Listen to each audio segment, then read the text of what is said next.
Hello guys, क्या हाल चाल। मस्त एकदम। My name is Manohar Singh Chandel और आप देख रहे हैं अपना प्यारा सा YouTube channel MP board physics 12। बच्चों, वीडियो शुरू करने से पहले मैं आपसे थोड़ी सी एक बात शेयर करना चाहूँगा। मैंने अभी तक जो ऑब्ज़र्व करा है कि आप लोग वीडियो को जो है पूरा वॉच नहीं कर रहे हैं, और जब तक अगर किसी चीज़ को आप पूरा वॉच नहीं करोगे तो मेरे को नहीं लगता कि वो जो टॉपिक है, वो जो सब्जेक्ट है, आप अच्छे से उसको क्लियर कर पाओगे।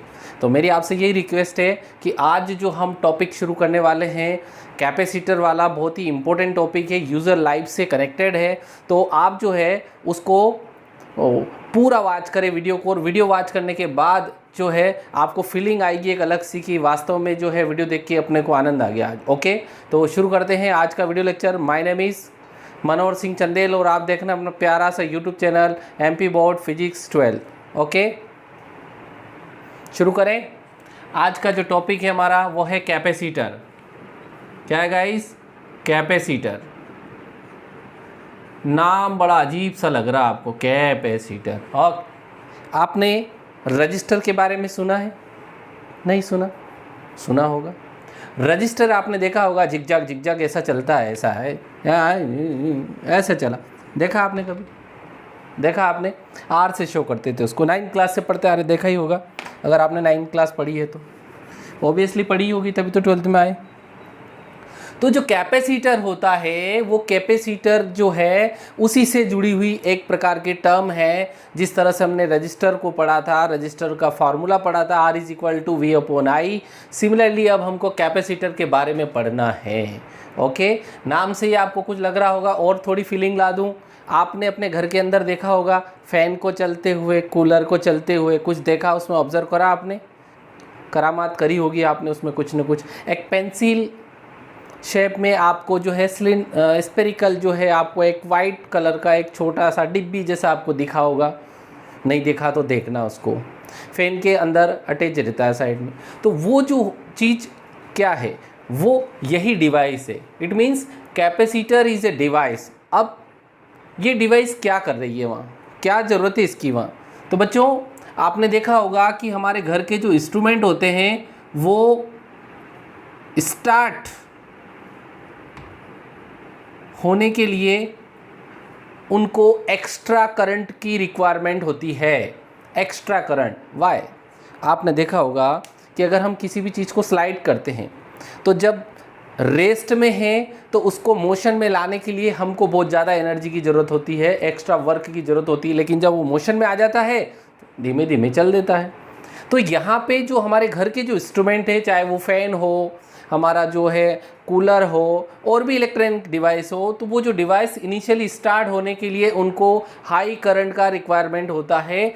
और उस हाई करंट को हम कैसे फिलअप करेंगे, क्योंकि हमारे घरों का जो करंट आता है उसकी तो लिमिट होती है, ज़्यादा से ज़्यादा 20, 25, 30 एम्पियर से ज़्यादा का करंट हमारे घर में नहीं आता है। तो हमको अगर 50 एम्पियर तक के करंट की अगर रिक्वायरमेंट है तो उस करंट की रिक्वायरमेंट को पूरा करने के लिए हमको एक इलेक्ट्रॉनिक डिवाइस की ज़रूरत होगी, और वो इलेक्ट्रॉनिक डिवाइस जो है कैपेसिटर है। ओके गाइस, तो capacitor is a device which is used to store energy. अब ये अपने अंदर एनर्जी को स्टोर करके रखती है। आपने देखा होगा कि जब हम उसको स्टार्ट करेंगे तो स्टार्ट करने के लिए ज़्यादा एनर्जी रिक्वायर्ड चाहिए, तो ज़्यादा एनर्जी कौन उसको प्रोवाइड करेगा? कैपेसिटर। अब ये कैपेसिटर क्या करेगा? तो कैपेसिटर क्या करेगा कि अपने अंदर धीमे धीमे धीमे धीमे चार्ज के फॉर्म में एनर्जी को स्टोर करेगा, और स्टोर करने के बाद जब हमको फैन चालू करना होगा, चक्का करके धक्का देके उसको चला देगा, और चलने के बाद तो मोशन में आ जाएगा, आसानी से चल जाएगा। ये कहानी है इसकी। समझ में आई कहानी आपको कैपेसिटर की? अगर टेक्निकल टर्म में बात करें तो capacitor is a device which is used to store energy. और एनर्जी कौन से फॉर्म में स्टोर करेगा? वो in the form of charge. Charge के फॉर्म में वो एनर्जी को स्टोर करेगा। ओके, अब कोई भी डिवाइस है तो वो डिवाइस की कैपेबिलिटी होती है। समझ में आ रही बात कि जो कैपेसिटर कितनी एनर्जी स्टोर करेगा, इसकी एनर्जी स्टोर करने की कैपेबिलिटी क्या है, उसको डिफाइन करने के लिए हमको एक टर्म्स चाहिए होगी, वो है कैपेसिटेंस। क्या है वो? कैपेसिटेंस। कैपेसिटेंस, या हम इसको बोल सकते हैं कैपेसिटी। क्या बोल सकते हैं? कैपेसिटी, और हिंदी में इसको हम बोलते हैं धारिता। धारण करने की क्षमता, एबिलिटी कितनी है उसके अंदर चार्ज को स्टोर करने की, ओके, वो कैपेसिटी। अब आप कैपेसिटी को अगर हम डिफाइन या कैपेसिटेंस को डिफाइन करें तो देखा होगा कि जो हमारा चार्ज होता है ये पोटेंशियल के डायरेक्टली प्रोपोर्शनल होता है, ओके।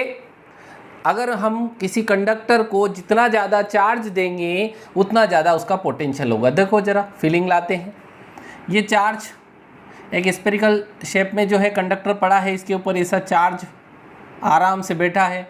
अब ये जो चार्ज है, इस चार्ज की वजह से इसके अंदर पोटेंशियल होगा V।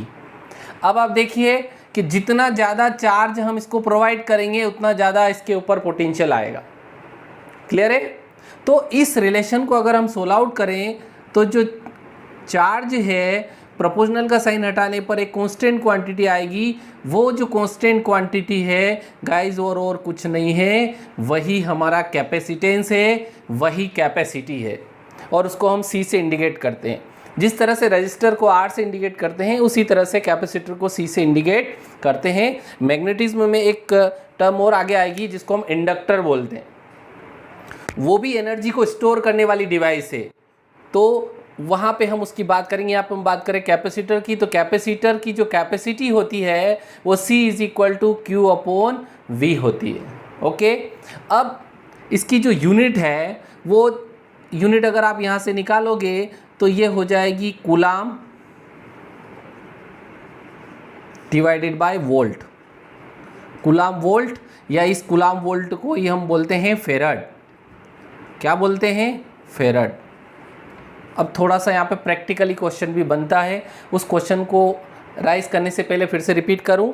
Capacitor is a device which is used to store electrical energy in form of charge, okay. Capacitance क्या होता है, कैपेसिटी क्या होती है? तो ये कैपेबिलिटी होती है चार्ज को कैपेसिटर के अंदर स्टोर करने की कैपेबिलिटी होती है, क्षमता होती है, और उसको हम इस टर्म में डिफाइन कर सकते हैं कि Q is proportional to V। यदि किसी कंडक्टर को हमने Q चार्ज प्रोवाइड करा है तो उसका पोटेंशियल V होगा, और यहाँ पे प्रोपोर्शनल का साइन हटाने के बाद हमको एक कांस्टेंट क्वांटिटी मिलेगी C।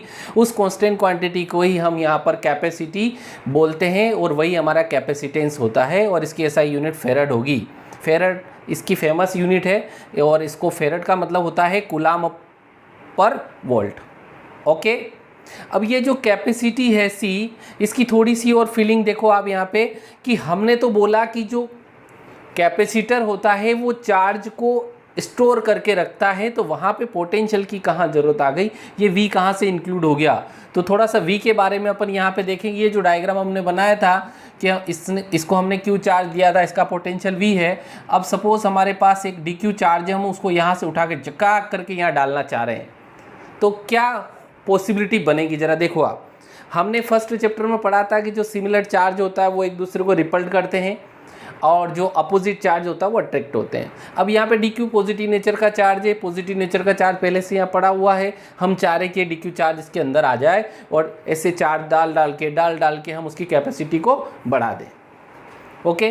तो होगा क्या कि यहाँ से यहाँ लाने के लिए हमको वर्क करना पड़ेगा। आपको पता है हमने पोटेंशियल का फार्मूला पढ़ा था, V होता है वर्क डिवाइडेड बाय चार्ज। तो यहाँ से वर्क बराबर आ जाएगा पोटेंशियल इनटू चार्ज, और अगर थोड़ा वर्क करेंगे तो थोड़ा ही पोटेंशियल होगा, और dW = dV × Q0 हो जाएगा। समझ में आई बात? अब इसका मतलब क्या है कि वर्क रिलेटेड है किससे? पोटेंशियल से। वर्क पोटेंशियल के प्रोपोर्शनल है। अब हम चाह रहे हैं कि जो हमारा कैपेसिटर है वो ज़्यादा से ज़्यादा एनर्जी को स्टोर करके रखे, तो उस एनर्जी को स्टोर करने के लिए हमको जो है एक्स्ट्रा चार्ज यहाँ लाके वर्क करना पड़ेगा। और हम चाह रहे हैं कि हमको कम से कम वर्क करना पड़े, फटाक चार्ज उसमें हम डालते रहें और उसकी कैपेसिटी बढ़ जाए। तो ऐसा क्या हो कि वर्क कम हो जाए, तो वर्क को कम करने के लिए पोटेंशियल को कम करना होगा, और अगर हमारा पोटेंशियल कम होगा तो कैपेसिटी ज़्यादा होगी। इसलिए यहाँ पे पोटेंशियल वाली टर्म को कैपेसिटी में इंक्लूड किया गया है, ओके। यहाँ से मैं क्लियर हुआ ये बात? नोट करें इसको। कैपेसिटर क्या होता है, कैपेसिटेंस क्या होती है, कैपेसिटेंस का फार्मूला क्या होता है, इसकी एसआई यूनिट क्या होती है, फेरड होती है। यहाँ से मैं अब इसका डायमेंशनल फार्मूला बना देता हूँ। C इज इक्वल टू क्या होगा, आपको पता है चार्ज का AT होता है, और जो पोटेंशियल होता है इसका अगर आपको याद नहीं है तो मैं इधर वर्क वाले पोटेंशियल से यहाँ से बना के समझा देता हूँ। वर्क का होता है ml स्क्वायर T⁻², और चार्ज का होता है AT, ये ऊपर चला जाएगा तो ये बन जाएगा ml स्क्वायर T⁻³ A⁻1, तो यहाँ पे हो जाएगा ml स्क्वायर T⁻³ A⁻1। इसको सोल्व आउट कर लो तो C इज इक्वल टू हो जाएगा m⁻⁻1 L⁻⁻2 T⁻+4 और A⁻2। ओके, ये कैपेसिटी का डायमेंशनल फॉर्मूला है। ओके, फिर से रिव्यू करूं।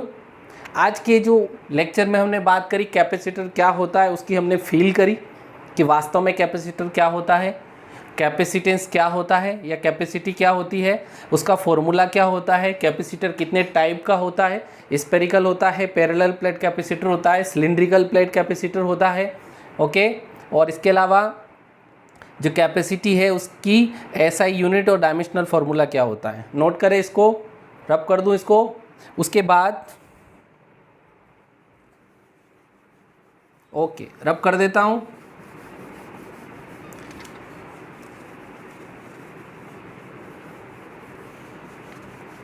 ओके, अब हम बात करेंगे प्रिंसिपल ऑफ कैपेसिटर की। किसकी बात करेंगे, प्रिंसिपल ऑफ कैपेसिटर।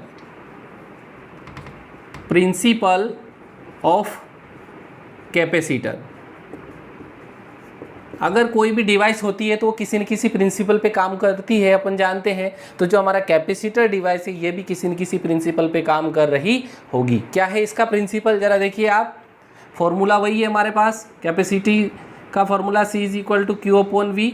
अब ये किस प्रिंसिपल पे काम करेगा, तो देखिए यहाँ पे मेरे पास ये एक प्लेट A है, ये एक प्लेट B है, ये इसकी इनिशियल पोजीशन है,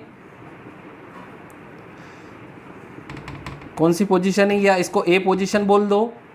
अब मैंने क्या करा है कि इस प्लेट A को जो है यहाँ से जो है चार्ज प्रोवाइड करा है, पॉजिटिव चार्ज प्रोवाइड करा है, तो ये प्लेट जो है यूनिफॉर्मली पूरी क्या हो जाएगी, चार्ज डिस्ट्रीब्यूट हो जाएगा, यूनिफॉर्मली चार्ज हो जाएगी। ओके, अब यहाँ पे होगा इंडक्शन। अब इंडक्शन क्या होगा कि ये जो अनचार्ज प्लेट है ये इसके कांटेक्ट में है, तो इसकी जो इनर फेस है यहाँ पे अपोजिट नेचर का चार्ज प्रोड्यूस होगा, यही इंडक्शन होता है। तो ऑब्वियसली आउटर सरफेस पे क्या होना चाहिए, पॉजिटिव चार्ज होना चाहिए। ये एक पोजीशन है। इंडक्शन का मतलब होता है कि ये इससे इंड्यूस्ड होके अपोजिट नेचर का चार्ज अपने अंदर जनरेट करेगा। अब इसकी सेकंड पोजीशन अपन ले लेते हैं। ये प्लेट फिर से A है, ये प्लेट B है, और इसके ऊपर जो ये पॉजिटिव चार्ज था ये एज इट इज़ है, यहाँ पे नेगेटिव चार्ज है, ये भी एज इट इज़ है, बट जो पॉजिटिव चार्ज था उसको मैंने यहाँ पे ग्राउंड कर दिया। क्या कर दिया, ग्राउंड कर दिया। ग्राउंड का मतलब होता है हमने अर्थिंग दे दिया उसको। क्या दे दिया, अर्थिंग दे दिया। और ये जो पॉजिटिव चार्ज है ये ग्राउंड में चला गया, क्योंकि जो हमारा ग्राउंड होता है ये लार्ज स्केल पे कंडक्टर होता है। ओके, अब हम ऐसा क्यों करना चाह रहे हैं, ऐसा इसलिए करना चाह रहे हैं कि हमारा जो प्रिंसिपल ऑफ कैपेसिटर है वो ये बताएगा कि हम किसी भी कंडक्टर की कैपेसिटी को किस तरह से इंक्रीज़ कर सकते हैं। क्योंकि भैया हमको तो कैपेसिटर किस काम का, यदि हम कैपेसिटी को इंक्रीज़ नहीं कर पाए तो वो डिवाइस हमारे किस काम की, वो डिवाइस हमारे लिए ज़्यादा से ज़्यादा यूज़फुल हो, उसके लिए हम क्या करें। तो उसके लिए हमको क्या करना पड़ेगा कि ये वाली टर्म समझाने के लिए ये हमको डायग्राम दिया गया है। इस डायग्राम में हम इस चीज़ को एक्सप्लेन करेंगे कि आप यहाँ पर देखें कि जो पोटेंशियल होता है वो पॉजिटिव भी होता है और नेगेटिव भी होता है। ओके, पॉजिटिव चार्ज की वजह से पॉजिटिव पोटेंशियल होगा, नेगेटिव चार्ज की वजह से नेगेटिव पोटेंशियल होगा। अब यहाँ पे देखें आप इन दोनों को कि इस प्लेट के पास में ये जो प्लेट है इसमें ये नेगेटिव चार्ज की डिस्टेंस और पॉजिटिव चार्ज की डिस्टेंस को आप देखो तो नेगेटिव पास में है, पॉजिटिव थोड़ा अवे है। तो स्वाभाविक है कि इसका जो है इसके ऊपर इफेक्ट ज़्यादा होगा, यानी कि नेगेटिव चार्ज इसके पोटेंशियल को क्या करेगा, डिक्रीज करेगा, और पॉजिटिव पोटेंशियल इसके चार्ज को पोटेंशियल को क्या करेगा, इंक्रीज करेगा। ओके, तो अगर पोटेंशियल डिक्रीज होगा तो कैपेसिटी इंक्रीज होगी, अगर पोटेंशियल इंक्रीज होगा तो कैपेसिटी डिक्रीज होगी। यानी कि V को अगर हम डिक्रीज करेंगे तो C इंक्रीज होगा, और यदि V को इंक्रीज करेंगे तो जो C है वो डिक्रीज होगा। लेकिन हमको करना C को क्या करना है, इंक्रीज करना है। तो C को इंक्रीज करने के लिए सेकंड पोजीशन में हमने क्या करा है कि इस पॉजिटिव चार्ज को कहीं ना कहीं हम हटा दें, तो फिर यहाँ केवल नेगेटिव चार्ज रह जाएगा, और ये नेगेटिव चार्ज क्या करेगा, इसके पोटेंशियल को डिक्रीज करेगा, और जब पोटेंशियल डिक्रीज होगा तो कैपेसिटी इंक्रीज हो जाएगी। यही प्रिंसिपल है जिस प्रिंसिपल के ऊपर कैपेसिटर वर्क करता है। तो यहाँ पर हम देखें कि पॉजिटिव चार्ज को ग्राउंड करने से नेगेटिव चार्ज इस प्लेट ए के पोटेंशियल को क्या करेगा, डिक्रीज कर देगा, और पोटेंशियल डिक्रीज होने से कैपेसिटर की कैपेसिटी इंक्रीज हो जाएगी। यही इसका प्रिंसिपल है। ओके, तो आज का वीडियो लेक्चर आपको अच्छा लगा होगा।